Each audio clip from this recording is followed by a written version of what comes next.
Pilpres 2024, mengapa elektabilitas Anies Baswedan terus menurun setelah sempat mencuri suara pendukung Prabowo? Dilansir dari BBC News Indonesia, pemilihan presiden 2024 diprediksi akan berlangsung dalam 2 putaran lantaran hingga 8 bulan jelang pemungutan suara digelar, peta elektoral di antara 3 kandidat calon presiden terkuat masih terpecah dan belum ada kandidat yang benar-benar unggul, kata peneliti dari sejumlah lembaga survei. Hasil survei sejumlah lembaga menempatkan 3 nama dengan elektabilitas tertinggi, yakni Prabowo Subianto, Ganjar Pranowo, dan Anies Baswedan. Namun elektabilitas Anies disebut terus menurun dalam 6 bulan terakhir, sedangkan untuk Prabowo terus meningkat. Hasil survei Saiful Mujani Research and Consultant atau SMRC menunjukkan suara dukungan untuk Anies sempat mencapai 28,1% pada Desember 2022 lalu, seimbang dengan Prabowo. Tapi terus memasuki tahun 2023, Anies terus tergerus hingga menjadi 19,7% pada awal Mei lalu. Direktur Riset SMRC Denny Irvani dan peneliti dari Indikator Politik Bawono Kumoro yang dihubungi secara terpisah mengatakan basis pemilih keduanya cenderung beririsan dan Anies sempat mengambil ceruk suara dari para pendukung Prabowo. Beberapa bulan belakangan, situasi berbalik dan Prabowo disebut berhasil membuat para pendukungnya balik kandang. Sementara itu, Anies yang mengusung perubahan dan menjadi antitesa dari pemerintahan Jokowi sejauh ini dinilai belum berhasil memperluas basis pemilihnya.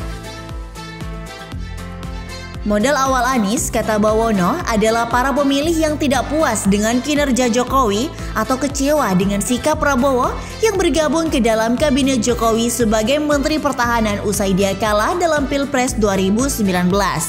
Hal itu yang membuat elektabilitas Anies menurut Indikator Politik pada November 2022 lalu sempat tinggi, yang juga bertepatan dengan deklarasi Nasdem untuk mengusungnya sebagai capres.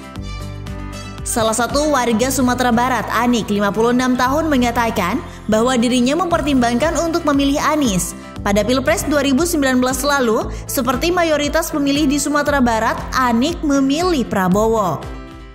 Namun kedekatan Prabowo dengan Jokowi belakangan ini membuatnya enggan kembali untuk memilih Jokowi. Seorang pemilih muda,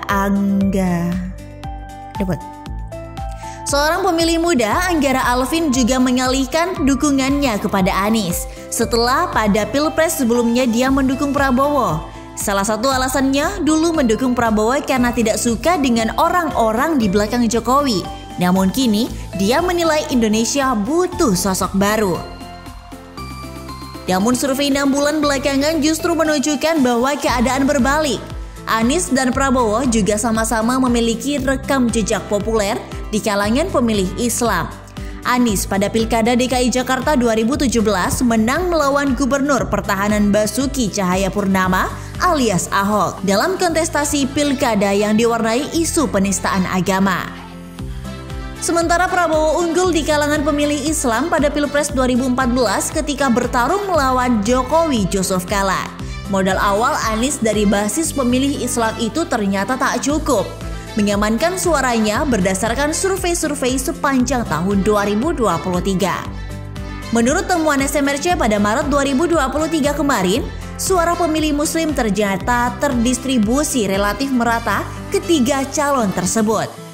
Dari 87,5% yang beragama Islam, 34% diantaranya memilih Ganjar, 29% Anies Baswedan, dan 27% Prabowo Subianto.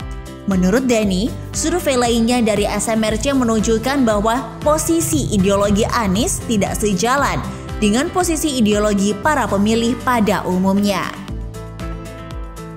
Antitesa pengusung perubahan dalam ceruk yang kecil. Menurut Bawono, strategi Anies muncul sebagai kandidat capres yang mengusung perubahan belum bisa berhasil menarik lebih banyak pemilih karena tingkat kepuasan publik terhadap pemerintahan Jokowi sedang tinggi-tingginya. Hasil survei indikator politik menunjukkan tingkat kepuasan publik terhadap Jokowi mencapai 79,2%, yang merupakan angka tertinggi selama dia menjabat sebagai presiden. Survei lainnya dari SMRC juga menunjukkan tingkat kepuasan publik mencapai 81,7%. Strateginya menjadi antitesa Jokowi itu pula yang membuat Anies kesulitan memperluas basis pendukungnya. Sebab apabila mengacu pada survei tersebut, ceruk dari para pemilih yang tidak puas dengan Jokowi cenderung kecil.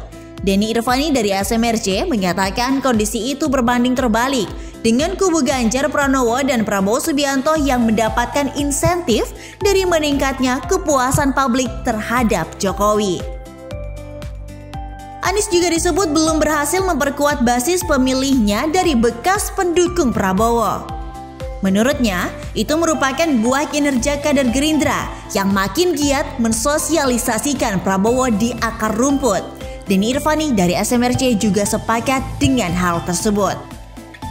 Faktor kedekatan Prabowo dengan Jokowi juga dinilai meningkatkan elektabilitas Prabowo di mana dia juga mulai menarik suara dari pendukung Jokowi. Bagaimanapun dalam konteks saat ini, Denny dan Bawono menyatakan dukungan Jokowi dapat menjadi salah satu faktor yang mempengaruhi elektabilitas salah satu capres. Sebagian relawan Jokowi bahkan sempat menyatakan mereka akan mendukung Prabowo dalam Pilpres 2024 mendatang. Pilpres 2 putaran. Berdasarkan peta elektoral yang terlihat sejauh ini, SMRC dan indikator politik sama-sama memprediksi bahwa Pilpres 2024 akan berlangsung dalam 2 putaran apabila Ganjar, Prabowo, dan Anies sama-sama dinyatakan secara sah akan maju. Dalam skenario 3 kandidat tersebut benar-benar maju, SMRC memperkirakan Pilpres putaran kedua akan menjadi pertarungan antara Ganjar melawan Prabowo. Anies diprediksi akan gugur pada putaran pertama apabila bertahan dengan strateginya mengusung perubahan di saat kepuasan publik terhadap pemerintah Jokowi tidak banyak berubah. Wakil Sekretaris Jenderal Bidang Pemenangan Pemilu DPP Nasdem Partai Pengusung Anies, Ja'far Sadiq mengatakan apa yang disampaikan oleh survei tersebut akan menjadi evaluasi bagi Anies dan koalisi partai pendukung untuk melakukan kampanye yang lebih masif. Dia menilai suara yang terpecah antara Prabowo dan Anies berdasarkan hasil survei harus dilihat lebih teliti karena keduanya memiliki segmen pemilih yang berbeda. Menanggapi soal pesimisme terhadap konsep perubahan yang diusung oleh Anies di tengah kepuasan publik yang tinggi terhadap Jokowi, Ja'far menyatakan setiap pemerintahan baru harus menawarkan perubahan.